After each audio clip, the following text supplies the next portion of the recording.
bimpi kal tanga kan ngai thak tak te kha lalpan kan zatan malmi som sak theuro se amen hey alo mum le mai an missionary day program chu ropui ke le mai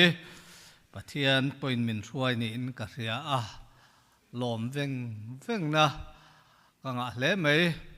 eng po ni sela zanina pathian chi bai buk tura local zong te an lalpai suak krista mingin chi bai kabu ka chu twin sing lama te khan hun thatak mai kan manga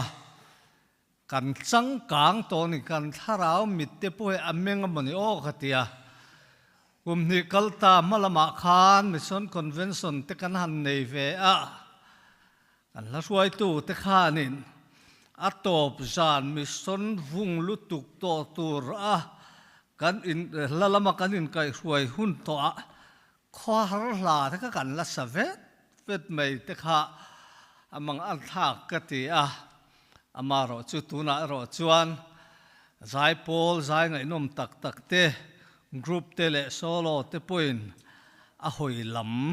kan zo ta ro pui hle ani ei tukin singa po khan female TKP female voice tin ka ria khami te khan zai na hekat te lutuka zanila thu ka soi don sia ka som teng ka te ma se zan lam program ka riat lo wang khan ka som ngam chi alova maro chu lai hian member then khat ka ka mu sara te u ka tia ka nge na thu cha te kan ngai thak zo nu lama kan som nga an kim lo ni le an mol pho ni sela an kim ta ni le alom oma ngai tai la a tho me hei ke ma lam ka lo in chu ta kan missionary rampo na tir chua masak ber reverend ro khama tenu pa he ka ngai sang tel telin kain sia a man ka ngai sang lo tin ani lovin he putaya te putuang te pumo te po an om thoa sang a zakwa somruk le pariat ka chuang kum thum kum li mi vel kalani chumale tuna thing kan han thok ho malania an ro pui da ni an mel te ga an la thain ka ria sutiang chu pathian en choi moi hle in ka ria a an za om ka ti bok ani tin Mizoram Baptist Koshan missionary masabr kan nei te chu tir ko ale siam te khan ni a rampona kan missionary tir chu masaber chu reverend ro khamate nu pa ti ani chu wangin an ni howi tun anga pastor transfer and posting anga siam khan lo an in pek na kal an ni chu wangin kina te pok an la chui zui zelanga tin kha TKP media se lamin kan missionary te chan chin basic kantimeng chu poimo zual an ron ta langa lo om hle mai kha he BMS missionary te chan chin BCM ina a publish te pusiel mingan azi atang ten ni kan ria a sheve lo le a thiar ve lo tan zanina TKP media sel ten minron chop chua saka alomom le ani ti chuan Mizoram Baptist Koshan tan chau nilovin Mizoram pum pui tan he missionary day hi ani ti hi kan riat harvele rim tra in ka ria a Mizoram a chan chin tha sang khazariat som kwale pali January ni som pakhata kan missionary ten sai rang an ron lu ta chu mini chu Mizoram Baptist Koshan te sinot Koshan ten an Koshan din nani ta nan chiar ani chu wang chuan sarkara po ngen ngol takin an nge na sarkar lampang point holiday a min puan sakani ti Koshan pol then khatte ro chuan missionary day tan pon mang velo ni pa ngai satlia ringota he ni hian mga ke ni chuan special takin kan lo ma Mizoram Baptist Koshan point kumdang zong ain ruai nen ro pui takin kan lo mani tuin sing lama heng kan zo sab missionary te kal tlanga thil thatam tak kan don te kan ngai tha a an nun dan thleng te puin kan ngai tha ni zan in thleng puin chu wangin kan thu pui pat in ho tu pathian thu lo sil tu te cheu chu sreng ula an om dan thil chuak chungai tuin an rin dan zir ro te khatungin zinga ngai nom takin kan ngai tha ani ke ro chuan chulam hoi chu karil ruwa chuan om tho na in zan lampang hi chu zalen na pek kan ni awangin ke ro chuan malam panin mason zongin ti in thupui karon bu ani ti chuan ka don dan chi chu step forward go forward ti de ani chu wang chuan hem mi zo tong karon da fu ngamo mason zonga kal ti hian karon da ve top mai ni pathian thu ka chiaranga tong tai nei kan nei anga chum zo thu cha ti kan ngai thanga thu cha kan ngai thak zo khan christian habu number zali le pariat na kan sanga chumi zo lalpa tong tai nin kan in khom kan tin don nia hebrai bung som le pani chang khata changa chang ni thu hi longai thang hebrai mi te ne na le khathon bung som le pani chang khata changa chang ni lalpa thunun na ti ani chuti chuan chum puina satak ang thir tu ten min hual vela wang hian min tin nokapiang le sual ke mani bet tla chui da veng u tini suwa kan rin na siam tu le tifam kim tu lam chui enin kan ma in tlan siak na om tu ra hian chel takin tlan zelang u ani chuan ama lim na om awang chuan mual pho na chungai ne pin cross chu atwara pathian lal thut pha ding lama kian han thuta a laya karon chiar san chu kan ma in tlan siang na tur ma hian chel takin tlan zelang u ti hi ni pathian ma tong trai ni kunong u lalpa kan pathian kan pa chung nong berwana me zanina nangin hun thatak min pele ta iko ran hoten nangma be sei na nung nein nangma fakle choi moya i thu te zir ho turin lai muna hian kan local khom ani kan local khom sanang takhian tharawin min pola kan kallam ai kan holam chu kan lok pui ngei theina turin nangman kan nena thuron soyang che lali suak krista mingin chung chu kan di la che amen ken pi te po khain om vea mi fing deuh nau pang fing deuh kan thilang chu mei chia le mi pa hi sukul kal du na ni mei chia khan in ti fing em main hey nang kha te abula thu kha pathia ni mu toy mate mulo wate ani le pathian chu i khoi the matia khoi thei lo ate chu te chu pathian om lo to pa ni chu atiaขามีป่าข้าฟิงลุตุกไม่เชื่อจนมีปานฟิงอันนี้ก็ติแม่คำเดียจังหานมีป่าจวนอันนี้แหละอีครัวข้าอีมุทเยมเตียมุทยโลอันนี้แหละอีครัวข้าอีคอยเทมเตียคอยเทโลจุดที่จุดครัวกินไอ้โลตัวปนิจูอาเตียอาจักลุตุกอาเตียนี่จูฟังเทียนเฮอมเงยมาสักกันมุทยลวะกันคอยเทลวะอัถูเอรอจุกันเทตรูจูเลวเลยจวนอฟินเสียจูอันจิรตีตุป้าขานเฮ้ยนังข้าดิ้งเตะอัตยาตุยเหลวเทียมเมมอัตยาเทียมโลอัตยาส่วนอุยไอปุ่ยหรือลูเราวิโซกันนี่จูอุยจวนตุยเหลวเทียมมาเสียนั่นเองอันนั้นปังคับฟิงขบไม่อะอันนั้นตุป้าข้าอันนี้แหละนางตุยเหลวเทียมเมมอัตยาเทียมอัตยาอุยเนี่ยนี่นางเจียนนี่สุดเตะอันเสียตีตุป้าเขาจะชาญไงน่าเท่าไรเราเนี่ยจูฟังอินที่อังเตที่ Pathian in fin na min pek chuan pathian tran tu kan ni chuan pathian hian fin na min pe ni ti kha lai tang po han kan the thei o me le pathian khongai na ro pui tak changin hei missionary day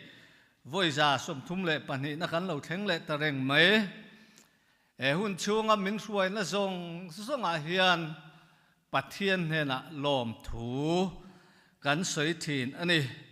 adik tak chuan mizo te po nam anga min siam tu chu he pathian kan be sei kan in nga na hi ani tiro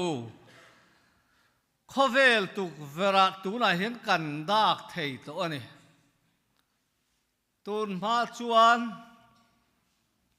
kan ko san chairman te po he nga hian an trong vu ngai lo mol ve ta kan tu na kan ko san chairman te tun ma kha chuan ma se pathian ram chan chin than thilal ram buai ma teng so ta va sei tlanga an vak vai na sa ni ti chuan pathian in a hruai zela tiang hian an lo ni chuak ta mai ni ti tak em lo wa te chuan chan chin tha thil lo sela mua lian puya ni tin nghe niang kan tiang tho ma nein an chuak vut mai don ni ti ro ke hi chu kan ni chuang lawang kan ni tur ber chu kum tin fur lai ngal nuai lam zong ber reng tur kan ni ke te hi chat thei khop me mui te chat khia kan nui po hian kan nui thave ngam lo mi zinga phe chuan kan nui ngam lo kan nui ber point kan tia kan ti lo chuan lai he kan ti ve cha a thi thutak nge ni a chat kharon khi ni chu tiang mi tur chu he kan upa te hu zinga pon an tamani eng pon ni sela zanin hun thatak le lutak mai chang thei tura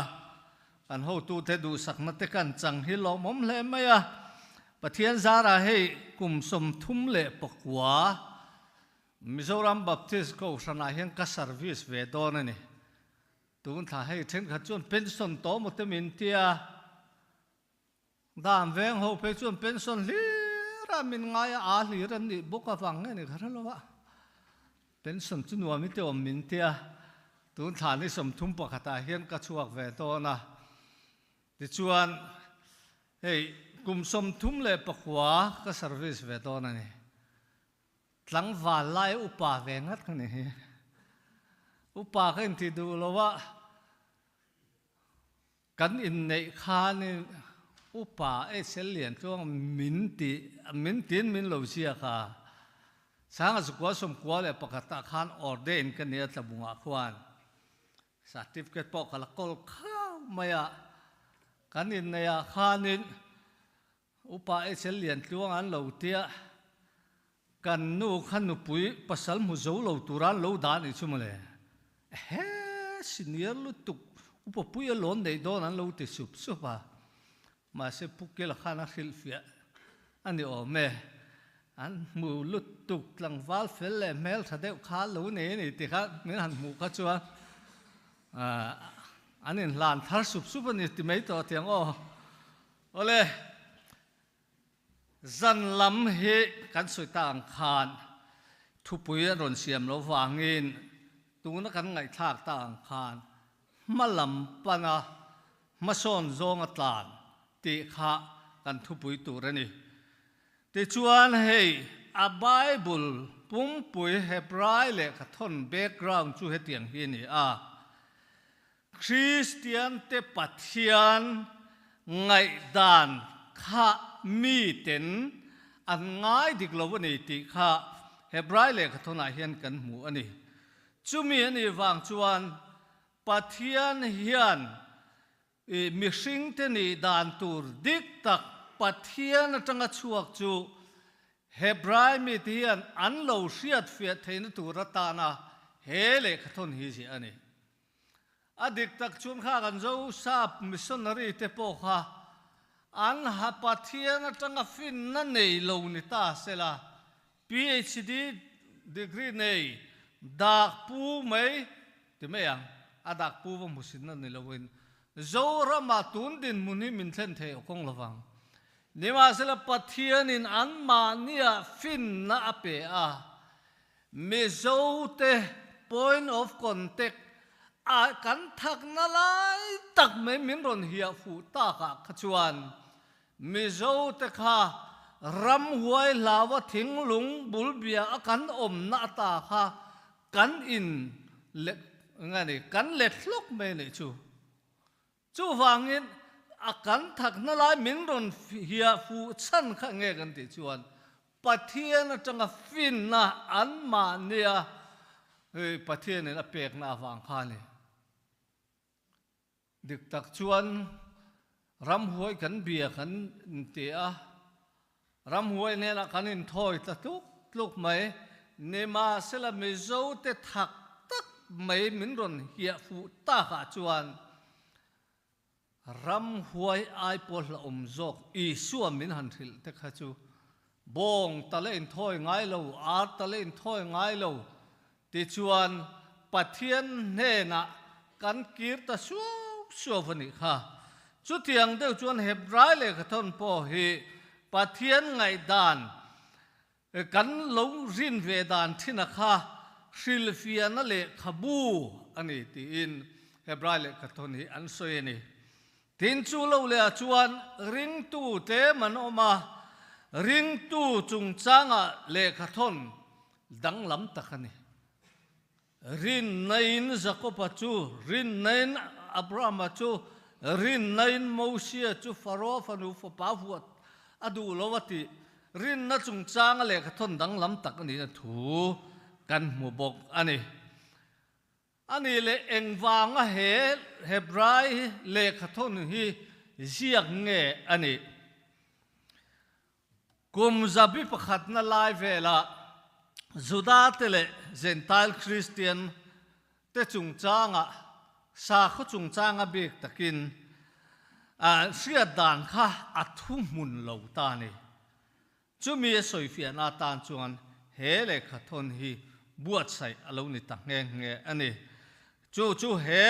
hebrai le kha thon hi kan chiar vek chuan kan mu thei ani lali suwa chu pui thiam lal ber mi thafam kim sual ten fai nana chatua natana kan ai o apathian in min ron pe kan I thu te po aron tar lang ani chu tak chu voini a hian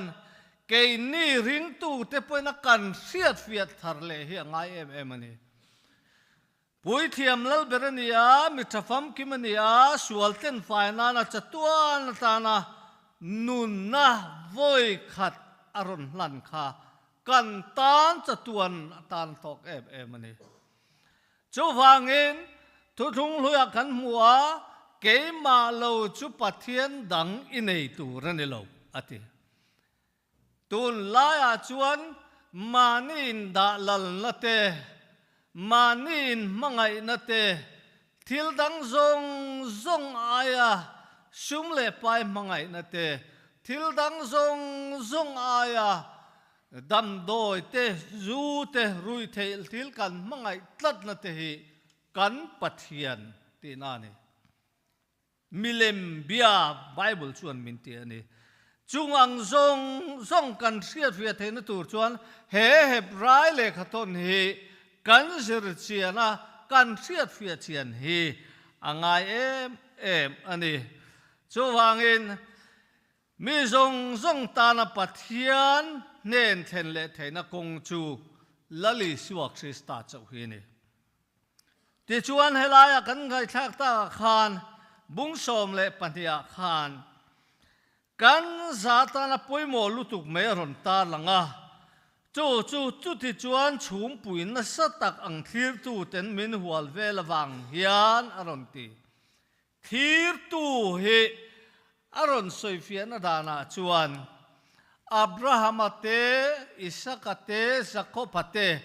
David te khang ho khani enti tin thu na chuan ke ni po kan zo sap chan chin tha min ron thil tut thil tha chan chin lob om min ron pe tu te po kha kan focus thayang chu chung ho chuan van mun atang hian min ron thir ani ti la kan soi sual om lo ve Bible thil phiana po hian chum pui ati chu chung mi thiang lim kalta vana ta te chuan lalpa ring tu te chu min thir reng van tir ko te poin min veng reng min en kol reng chu hangin mi chum pui na sa tak ang thir tu ten min hual vel ati chung chuan min hual vel ani chu hangin chung min hual vel tu te ro pui zia le mi thiang lim fam kim te an ne awangin Hebrai le thona hian min tinok apiang le sual ke mania betla chu kan pai thak ngamangai ti hi Hebrai le thona hian aron thupui ani Christian nun chumitam takin kongtin rengin min thlir thup ani chumi min thlir thup lai chuan ke ni chuan chel taka lali suak Krista ring tu kan ni na zona malam panake kan pen tral kan pen tral chu kan ti tur ani ti tak em lawa chuan khovel in tlan sia kamir number 1 te tho rim na te arab thalu tu chel takinan ti ram ngay tua chiang te mang u ke ni mi zo a po hi lung le a tun lai chu esteri nam te antia ala re mai tun lai hian mu tur tam mai ril lama te tru anu te na an lo kai suai na kha kum khata tanga he ta la phua chop manga sai na sa jia te kha an thok ri me mani thọ ri mangai kan an lo man don tur po hi an vathir pha chiang mo khate ke ni ro chu kan lo man don tur hi pathian in min da sa vek chu mo lo man thir sunga chel tak le huai sen tak le ki tak se ta kan kal ngar ni chuan sual ke ma ni om hi lal pa tan puina le avan ter ko te puina hian min nol sak thei chu wang chuan heng thil zong hi sia in chum pui na satak min thir tu van tir ko te rin na fak lo lo to te mi thiang lim tam tak ten min thir lai hian kan ma a lal pa du zong ti tura chel taka kan tor sam hi zanina hian ring tu ten kan ti tur poimo takani ti hi ishe thar le tiang u kong bum bo chitam tak pal tangin lo man pek tur hi pathian in kan ta na da tlat chu wangin chumi zara chuan ke ni poil lo man kan chan the na turin chel takin kan ta jela ngai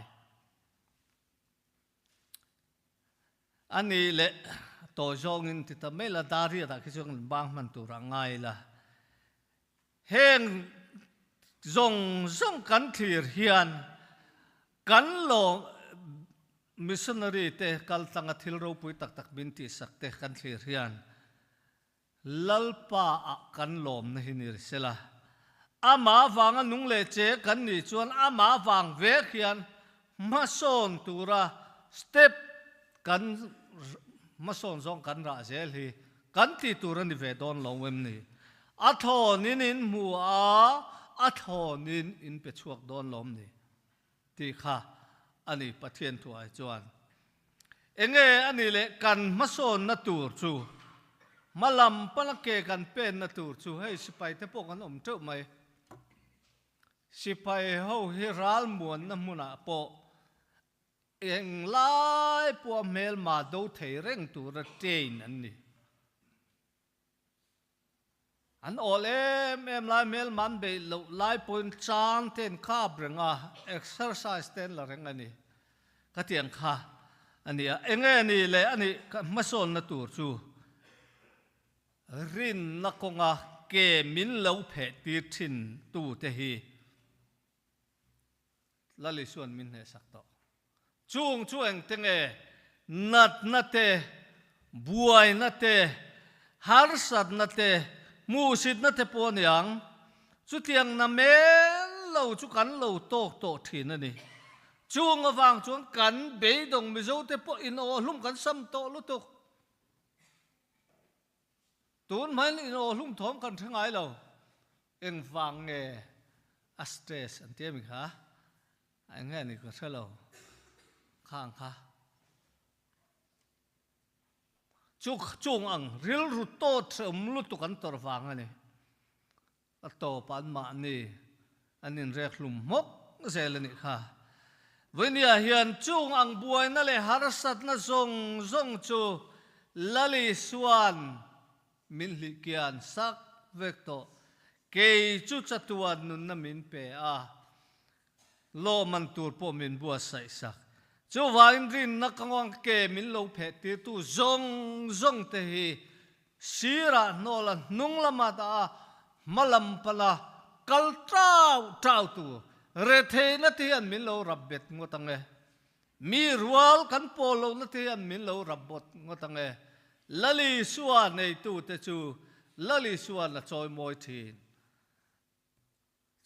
mana TV sia kan roi tuma a testimony te kha ber ve takani chung chang thu te poron soi kha pathian ni lo sela tun din hun ka thleng lawang ati chu lom vonia hian pathian hian adu ate ama ti tu te ama nge ni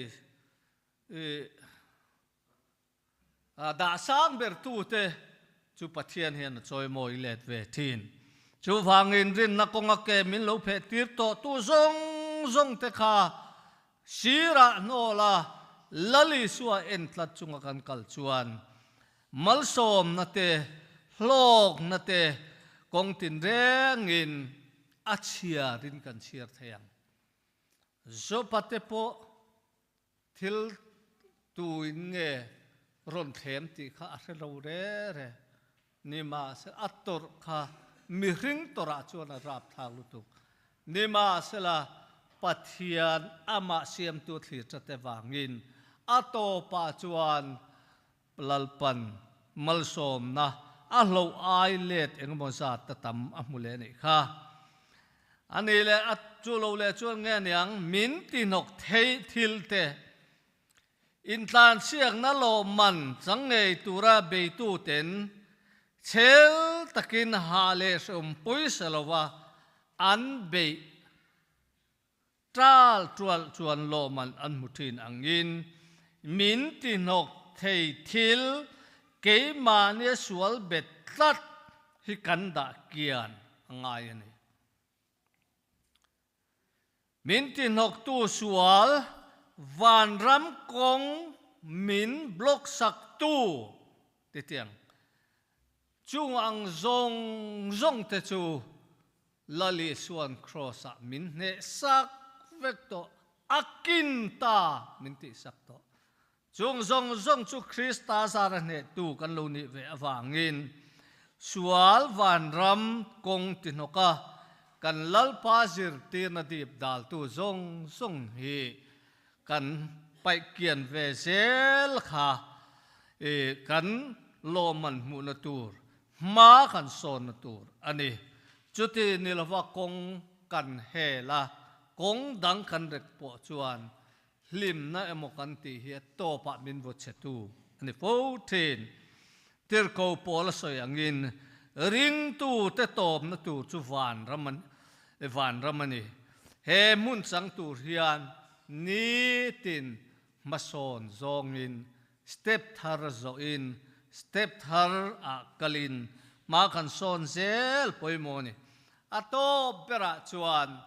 trong trai kan ti thei fekani hey missionary te hi an tot nei rom em maya kan missionary prampo na kan ti chuam masak ber te po an fa te hi mi zo tronga biak tlak tak takan omlem lo an tia tira kha chuan an mol hlum lo ve chawanya ka fa te poin mol hlum te pani an mol hlum tep zia chu ai zolo pathian thu zira sang ni le pasare kan ron chua khan chan mari bu sa son kan oma ke kha hostel a kom sia kan chua tum indin ni chu tlai a khanin kan fa pa hi an ming chu ka soi chuan in kap le na sa don lo tu ka a soi lo me apa ngat nge mi thin hin wa man te mi an kal hum zel te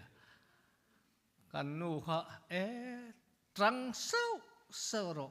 culture mi sâu culture an thelo re reng nia Paul thum ve la mi sâu a obin zir than chawania a chan kan soi du na chan chu missionary fa te hu an lak lo nia luang te hu hi lom hle sela pi ma chung i fanun ni wang hian ke ni te chu ngai tu ro missionary fa te hi an khongai thak zia chu mi zo trong chuan an trong ve mi zo culture pakhat man thelo chu ngat nge mi thi na hian nuam man vati om ve an kal hum zel te ei tur thi om tu mi ti ani chu ei tur khan thu pui lai nia chuan mi zo culture khan an vai mi khual si tin kan zuk thona nam te a khan an in identified thei an zuk min tak thei bok si lo chu wangin missionary fa thei chu that kit culture an ti khoilam nge zo tur a heta chakma an in pom du bok si lo mi zo in pom donin kha culture khan the bok si lo chu wangin kan missionary te tan te top cho in kan ma son na tur tan trong trai sau te ngu putluang ate tunu ho ron ho khom te kha pin he mi te ho chuan an thiam ang kam kham te molan le te em an ni chuan khem an ti ngai ka sala ei pi cham mi te pon yang chu pi cham mi te chuan eat an tia an ni khan eat khan lo se to box si lo mo ei ro ti na han pi cham mi te chuan an mangania kha khalai kha an ni chu foreign level a te an ta an trong kha international level a pi cham mi te pukham ma te I am a boy I am a girl an te kha an ni chuan praise God angane praise God tia God ti kha kel ti na te moten lo ti vel mai the kha khatiang ane wang kan missionary te tan hian thei top chuin tu na tang hian kan ma son tu ratan I trong trai puyang u ti kha kan ma son na tur kong thar atan kan soi le sam ane chu wangin puinia hian he lunglon khotua la tang hian lalber sipai na hi kan thok thei engtin nge kan thoang rin na konga ke min lo phe sak to tu te hi sira nolin lalber sipai kan niangin min dal tu chu eng anga nok pon ni ro se kan pal tang zelang tin chu lo le chu min tin nok kha athenin kan thiarang zu ni point zu hi kan nol thei drugs ni point kan nol thei tin chu lo le chuan trong trai in malam pan turin ke pen je lang u tin kan in som thar le ani lalpan kan zata na thu mal min som sak theu ro se amen dariat kan pelong ka kan lo pel ram mai ai po ni sela pathian ro puin ani zel ro se khele tu na hian TKP female voice te zai turin kan so manga chumi zo chuan Christian labu number zali le pariat na lalber sipai kan ni kan sanga lalpa tong tai nen kan tin don ya